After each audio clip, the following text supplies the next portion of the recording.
Hagamos así. El primer punto que tenemos que considerar cuando estamos realizando un problema de empuje es considerar que eh, nosotros vamos a tener acá un recipiente que está dibujado, que tiene el nivel del líquido, que tiene una inclinación θ con respecto a esa horizontal. El diagrama de presiones que nosotros vemos ahí es el diagrama triangular habitual. ¿Por qué era un diagrama triangular? Porque la presión variaba en función de la profundidad, variaba linealmente con la profundidad. Y la presión, en cualquier nivel, como este, ¿sí? ¿Cuánto vale? La profundidad esta, que vale I. Entonces vamos a tener que la presión es gamma por I, o es gamma por H, que es la profundidad. Ahora, supongamos que nosotros tenemos acá una compuerta AB, que acá es la compuerta B, se modificó el dibujo. ¿Qué es lo que ocurre? El líquido que está adentro le ejerce una fuerza hacia afuera, entonces tiende a girar esta compuerta alrededor del punto A en el sentido contrario a las agujas de reloj. Habitualmente lo que nos piden los problemas es que hay una fuerza F perpendicular a, perpendicular no, o sea, aplicada en el punto B y nos piden calcular cuál es el valor de la fuerza F que va a hacer que la compuerta esta AB permanezca cerrada. Ahora, ¿qué es lo que ocurre? ¿Qué es lo que yo les quería indicar con esto? Yo supongamos que tengo un punto, ¿sí? Y tengo una fuerza. Este punto, esta fuerza, yo siempre la tengo que multiplicar por una distancia D que es perpendicular a la dirección de la fuerza. Entonces, esta fuerza F, que es habitualmente la que le piden como dato, no es la que va a producir el momento, sino lo que va a producir el momento es la perpendicular a la compuerta, que es F perpendicular, la otra es F paralela, es la componente de la fuerza paralela a la compuerta o es la componente perpendicular a la compuerta. Cuando ustedes tengan que resolver este tipo de problemas en los cuales le piden cuál es la fuerza que va a mantener cerrada la compuerta, lo que tienen que hacer es buscar la componente perpendicular.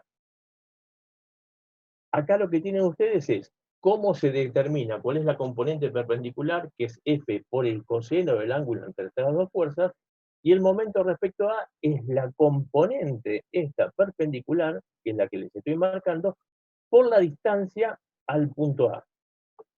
Acá tenemos en sentido invertido de modo tal de que tengan las dos alternativas. Esto se los envíe dentro de la teórica de modo tal de que lo conozcan. Pero esto es, siempre tengo una fuerza y lo voy a tener que multiplicar para obtener el momento por la distancia perpendicular a la dirección de la fuerza. Siempre esto. Hay otro punto que a continuación, que tiene que ver con toda la parte de estática, que es el teorema de Varignon, en la cual supongamos nosotros tenemos este cubo, que está reflejado aquí,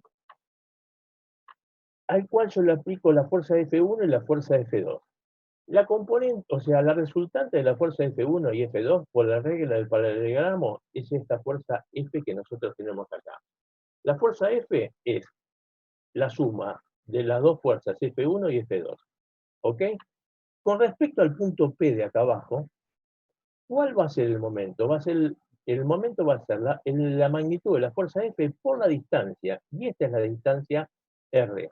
No sé si se ve claro en la dibuja, en el dibujo. ¿Estás presente, Migueles? Sí, profe.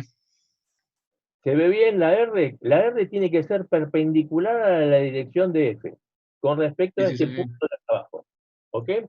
Ahora, a su vez, como el momento de la resultante es la suma de los momentos de cada uno de los componentes, entonces la fuerza F1 va a tener una distancia perpendicular con respecto a este punto P, que es de 1. Y la fuerza F2, si yo la prolongo, voy a tener que trazar la perpendicular y determinar cuál es la distancia de estas dos. Entonces voy a tener que F por R es igual a el producto de F1 por D1 más F2 por D2. ¿Por qué va esto? Porque resulta que ustedes ya tienen que ser medios expertos. Cuando yo tengo un diagrama de presiones así que me va a dar trapecial, yo lo voy a poder descomponer en dos figuras, en dos diagramas de presiones conocidos.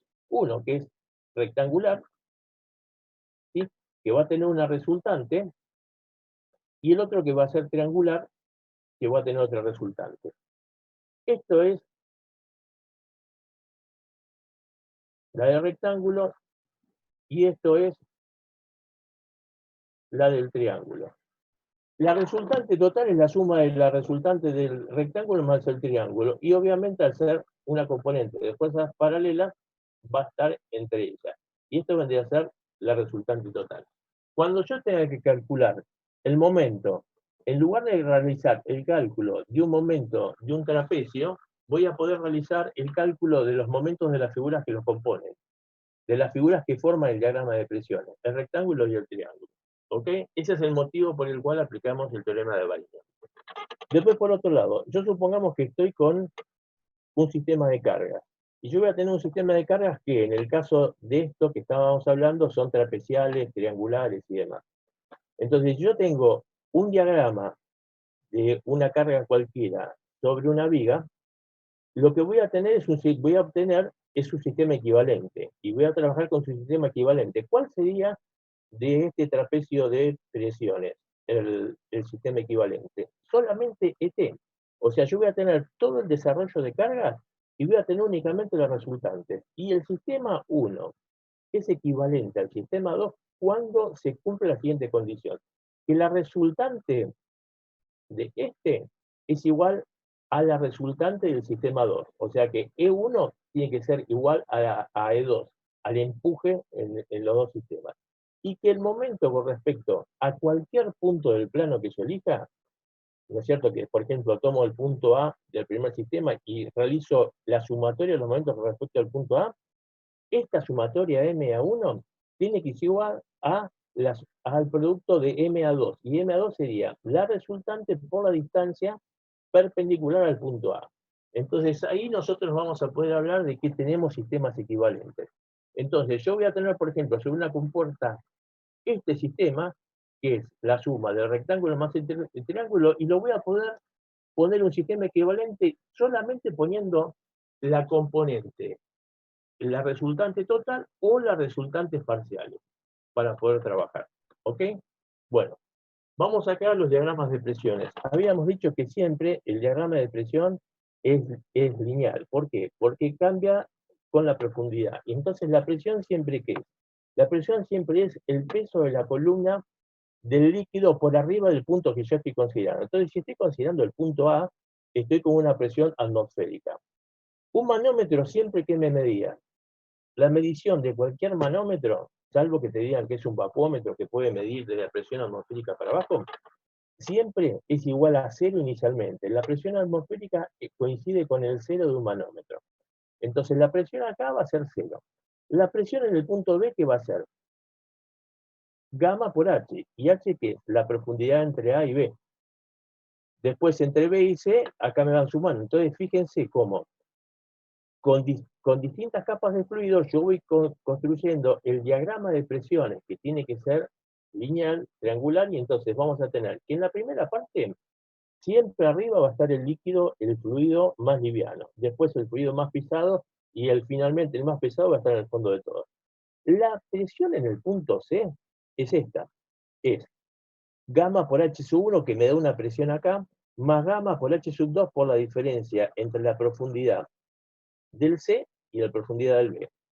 Y después, finalmente, la profundidad acá, en el fondo, va a ser el peso de la columna del primer fluido, el peso de la segunda columna de fluido, y finalmente el fluido, que es el más pesado, como acabamos de decir, que va a ser por la diferencia de profundidad entre el punto D y el punto C. ¿De acuerdo? Entonces, de esa manera, nosotros vamos a poder determinar, cuando tengo distintas capas de fluido, cuál es la presión, sumando las presiones de las capas de fluido una arriba de la otra. Siempre habíamos dicho que la presión era una escalar. Ahora, cuando yo dentro del líquido introduzco una superficie como por ejemplo la B, la BC, la CD y la D, ¿de acuerdo? ¿Qué es lo que voy a tener? Voy a tener que, cuando yo materializo una superficie, la presión, que siempre la dibujamos perpendicular a las superficies, me van a dar estos diagramas de presiones. Y voy a tener siempre una resultante en cada uno de estos diagramas de presiones. Esa resultante es el empuje de, por ejemplo, el diagrama de presiones en esta zona. Esta es el diagrama de presiones en esta otra y demás. Ahora, este segundo trapecio, ¿cómo se forma? Con la presión acá en HB más la carga de este otro fluido. En este caso es un fluido uniforme.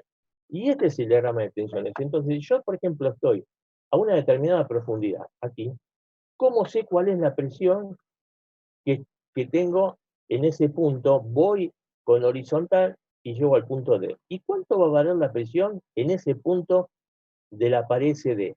Va a valer esto, la ordenada de mi diagrama de presiones.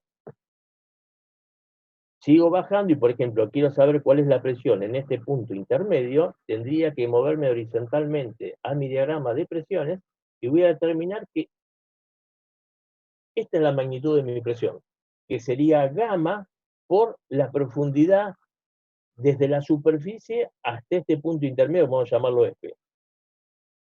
Entonces la presión sería gamma por HF. ¿De acuerdo? Supongamos ahora en este práctico también vamos a trabajar con superficies curvas, ¿no es cierto? Entonces, yo supongamos que tengo acá un recipiente y estoy contra una compuerta de forma circular. En el punto B que estoy poniendo acá, en el punto C, ¿cuál va a ser mi presión? La presión va a ser gamma por HB. La presión en C va a ser gamma por HC. Y la presión en D va a ser gamma por HD. Si yo me desplazo horizontalmente, la presión, cuando dibujo en la escala, el diagrama de presiones va a ser esta en C y va a ser esta otra en C. Ahora, ¿qué es lo que ocurre? Nosotros dijimos que la presión es un escalar, pero cuando yo represento el diagrama de presiones, la presión la tengo que poner perpendicular a cada punto. Entonces, acá en el C, esto que les estoy mostrando tendría que ser, desde el punto de vista del dibujo, lo mismo que esta magnitud. Y en B, tendría que ser esta otra. En el punto C, cuando me voy acercando, estoy acá en la base, en este punto, ahí casi llegando al rinconcito, ¿cuánto vale mi presión? Mi presión siempre va a ser el peso de la columna de líquido que tenga. ¿Sí? Entonces sería gamma por HD, sería la presión acá. ¿De acuerdo? ¿Y cómo la tengo que representar? La tengo que representar en el último punto perpendicular acá. Si no, acá hay errores de dibujo y demás, pero siempre este ángulo, tendría que ser 90 grados. Entonces, esa es la ley de variaciones de las presiones, de los empujes elementales sobre cada elemento de la superficie curva. ¿De acuerdo? Bueno, hasta acá, esto va a ser siempre en las superficies curvas. Entonces, por ejemplo, yo tuviese esto, un recipiente así, y voy a tener una compuerta acá, otra compuerta acá, y yo tengo acá mi fluido. ¿Cuál va a ser mi diagrama de presiones? Este sería el punto A, este es el B, el C y el D. Si yo trazo un diagrama de presiones de este tipo, me estoy equivocando. Yo siempre tengo que tener en cuenta esto. Yo tengo que ir a la superficie libre para trazar mi diagrama de presiones. Y mi diagrama de presiones va a ser este. Entonces, ¿cómo sería la presión en A? La presión en A sería gamma por H sub A. ¿Y cuánto vale H sub A? Esto vale H sub A. Y H sub B sería esto.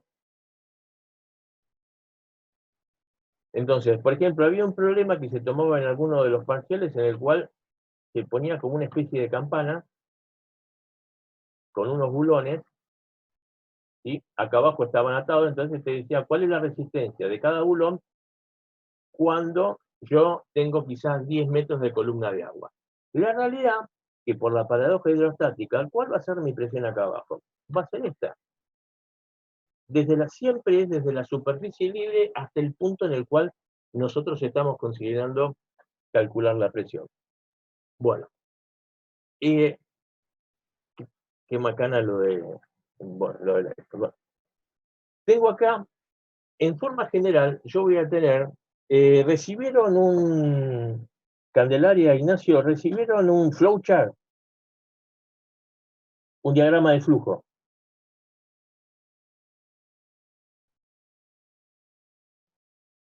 Sí, está, profe, yo lo vi. Bueno, ahí en el diagrama de flujo lo que vamos gracias Ignacio, lo que vamos a, muchachos, hay Dobosec, no leen los mensajes, tengo dos pantallas, prefiero que hablen, que interrumpan y pregunten, no me manden chat, no lo veo, así que interrumpan, siéntanse libres de interrumpir, ¿ok? Sí, tenía Sí, una pregunta. dale. Era la flechita, hay una parte que no escuché o no recuerdo. Bueno, La flechita que está siempre a la altura de A, que al inicio, sí. significa, o sea, que ahí tomamos el cero, que tomamos que es manómetro. Eso es, ese dibujito que es un triangulito y demás, eh, ¿cómo te podría decir? Desde el punto de vista de convención significa que ese es el nivel de superficie natural, el nivel del líquido. Eso siempre es el nivel del líquido. Cuando te vean este dibujito así, triangulito, y acá abajo, esto es el nivel del líquido. ¿Ok? ¿Esa era tu pregunta, Cande? Sí, gracias, era eso, pero no me acordaba si era que era, No, siempre que si vean medíamos con algo, no me no. acordaba. Y después siempre, cualquiera sea la forma del recipiente, como este que les puse, que es una cosa rara, lo que van a tener es que siempre tienen que tomarlo con respecto al nivel de superficie, el nivel de la superficie del líquido. Entonces, ¿qué es lo que va a pasar?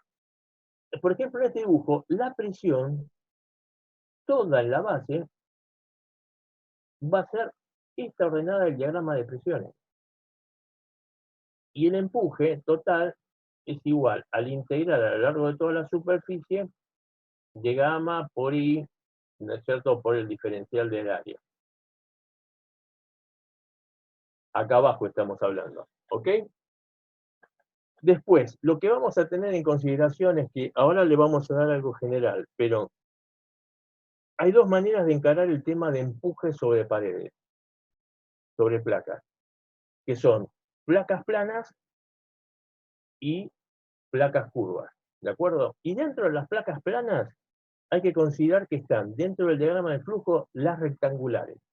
Entonces vamos a tener un tratamiento para las rectangulares y un tratamiento para las placas, para las curvas, que son distintos. Entonces, placas planas, un tratamiento especial para cuando son rectangulares. Si son triangulares, si son circulares, si son poligonales y demás, tienen un tratamiento determinado.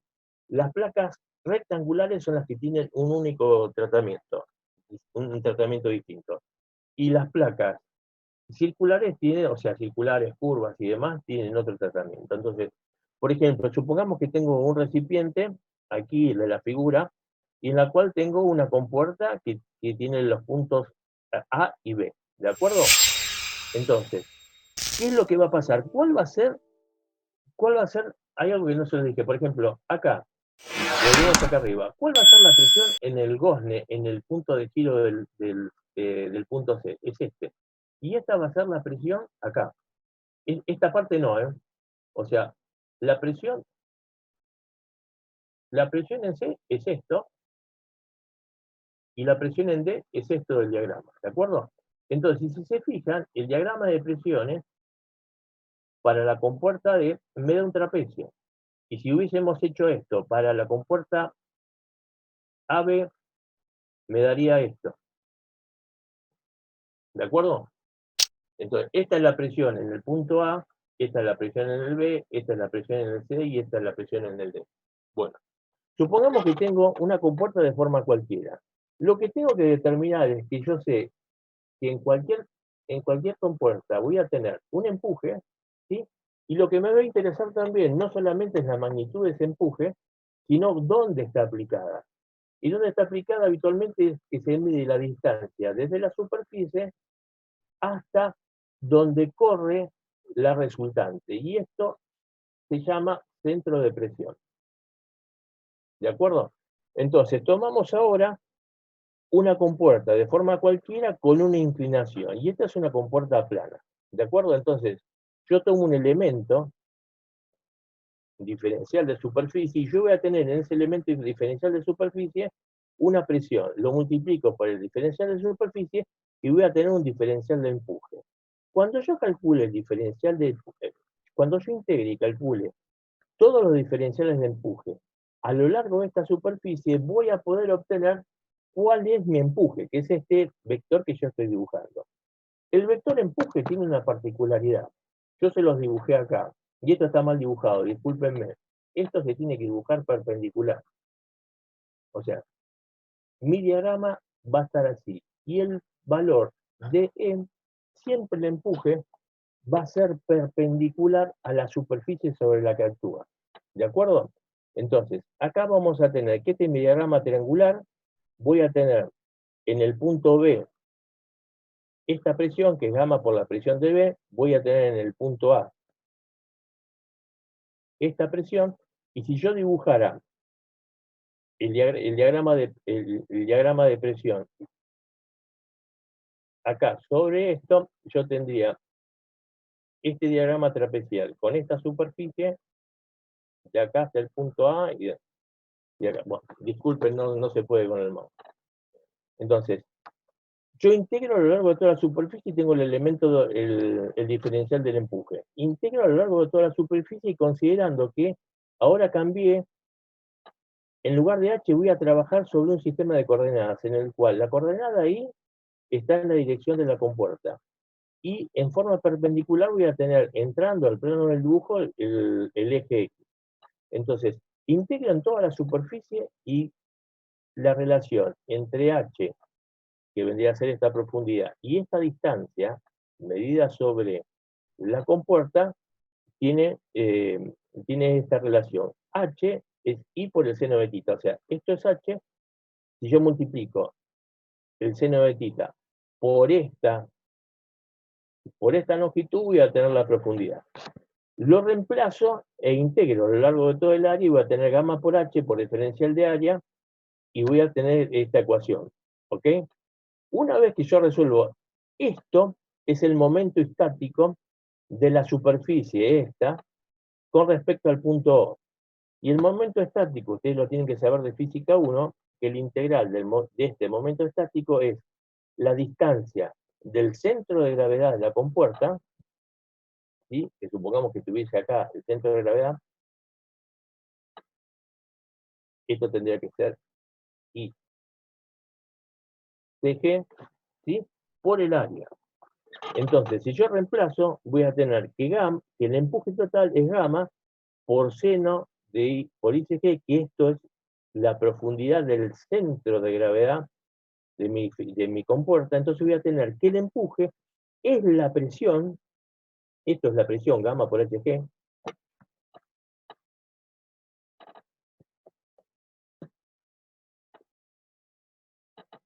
gamma por HG es la presión en el centro de gravedad. Entonces voy a tener que el empuje sobre una compuerta de forma cualquiera es la presión en el centro de gravedad por el área de la compuerta.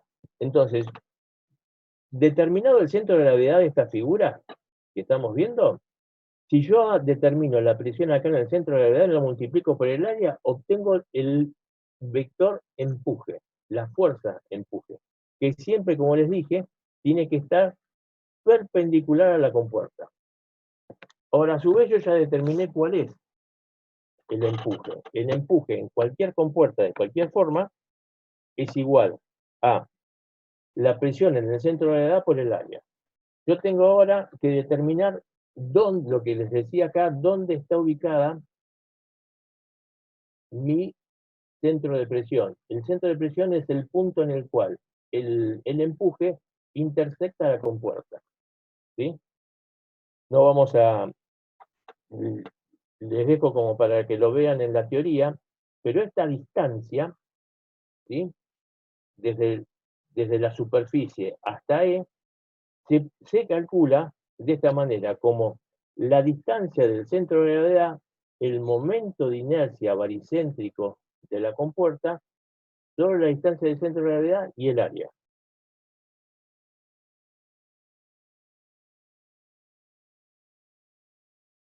Y tiene la particularidad que si yo tengo, por ejemplo, una compuerta rectangular,